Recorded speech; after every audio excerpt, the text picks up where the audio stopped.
Okay, so recently I've been getting asked a lot of questions about my dust collector table. This is my dust collector table, and I'm going to make a newer dust collector table video.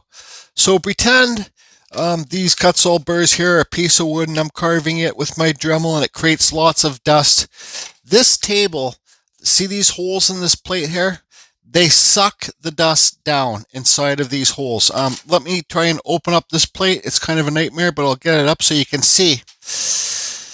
Down below my table is that filter thing there I got. You can buy it on eBay, or you can also buy it on Amazon. It's like a tube filter, and I built a box below my table, so this box here.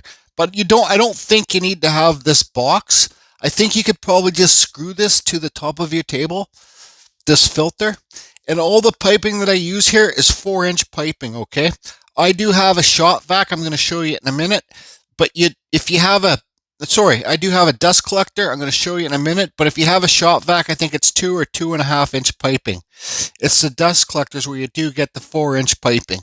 And another thing I want to say too is when you make your holes on your table, this is an aluminum plate I got in here. But when you make your holes, don't make too many of them. So like all here's taped up, because if you make too many holes in your plate and your area is too big, you're going to get less sucking power. So the least amount of holes is better, so you get more sucking power. It's hard for me to explain. I don't have the formula, but there is a formula online. But I just say start off with less holes more than more holes less. Okay, so let me see if I can get this popped open here. Okay, so see, that's where the dust goes down. You know, like, let's see if I get this plate off of here. So all the dust will get sucked. We'll turn it on later, and I'll push this dust down, and you can see how it just gets sucked in here. Okay, so that's this part. So I think this funnel thing that I got, like I said, just you can get it at your hardware store, Home Depot maybe. I got mine at KMS Tools, but I think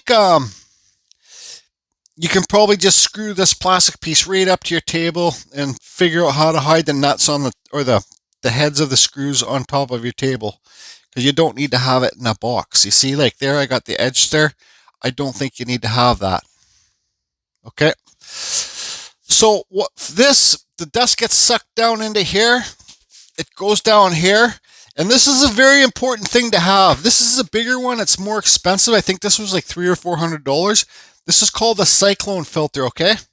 So the tube comes, sorry, I got this stuff in the way. The tube comes all the way here, up into there. It goes down, and this is the cyclone part right here. It goes like this, spins, and then it lands inside this bucket here. You can get these smaller too. Just Google Amazon or whatever you want, cyclone filters. I don't know the name of the good brand, but you'll see they're just like a siphon like that. That's a cyclone filter. You can also buy ones that go on top of garbage cans. I think they might sell them at Home Depot, and they're like bright orange or something. But so you should get a cyclone filter. Now what this cyclone filter does, it catches lots of the heavier dust inside this. Like this clamp here, I can take this clamp off, and I can empty this bucket out. This bucket I need to empty out all the time, and I'd never have to empty my shop vac or my dust collector bucket, okay? So then, slow down, Jordy. Slow down. Slower, I'm just in the midst of painting and putting new floors in this room. So it gets sucked in here. All the dust goes down here. But this is very important to have so you don't clog up your shop vac or your dust collector filters. But your filters will clog up in your shop vac and your dust collectors, even if you have this, okay? And I'm going to show you later me cleaning my filter. Okay, so your table gets in here, all the wood dust into here. The air comes up with a little bit of dust particles and goes in here, and my shop vac's inside my closet. Let me open the closet.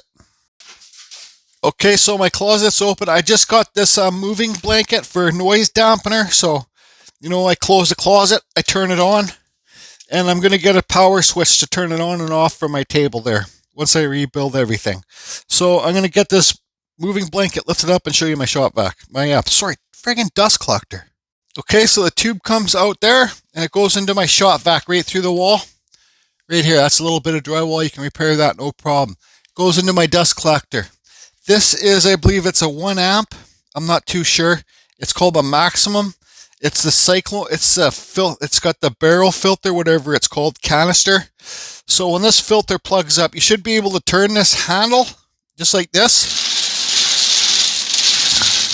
to unclog it. Because you got to remember, your filters and your dust collectors, your shop vacs will get plugged up with sawdust. Okay, when those get plugged up with sawdust, you're going to get less sucking power. So another thing I want to point out too, for all you that wear dust masks, the beginning wood carvers, you got to change the filters on your face dust masks too, because I'm going to show you. I take this filter over to the farm, and I clean it out, and how much dust is inside there. So like I said, remember people that even if you have the bags, you know, some people got the dust collector with the bags or the shop vac with the bags, you have to clean those bags. I don't know if you can wash them or not, Google it. But clean them, because the more that you keep this clean, the better sucking power you're going to get, because these things plug up. When they plug up, no sucking power, right? And it's harder on the engine, right? So all the extra dust will go down inside this bag. I haven't had to change this in 3 years because I got the cyclone filter, that right there. All the dust goes into that, and I have to clean that all the time, and not that. Okay, so this I'll just turn. They've got a power switch here. I just turn it on. And then, so let me turn it on, close the closet doors, and we'll see the dust in the table there work, okay?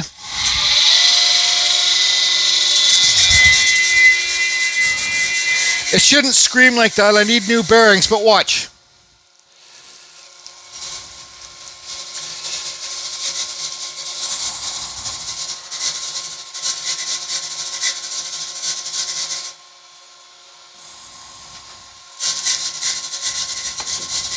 Epoxy, haha.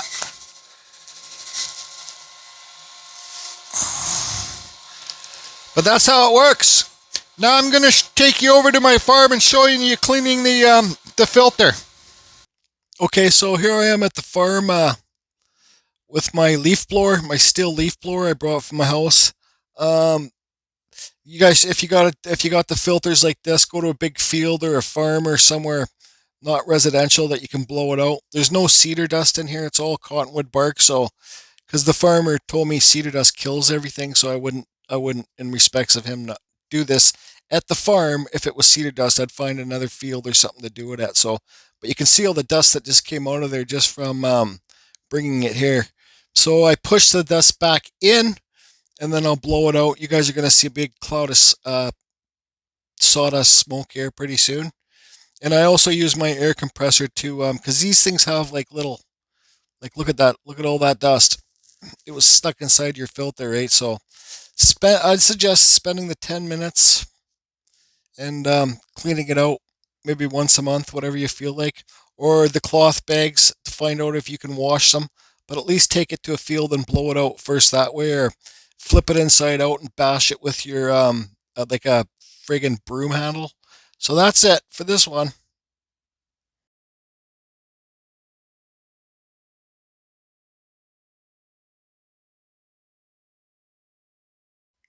Okay, everybody. So that's how my dust collecting table works. I hope it's able to help you. You can use a shop vac, just got to use smaller pipes. And remember, you know, you got to keep your filters and your dust masks clean too, because the cleaner they are, the more circulation you'll get to breathe. So that's very important too. Now on to sanding the panda carving.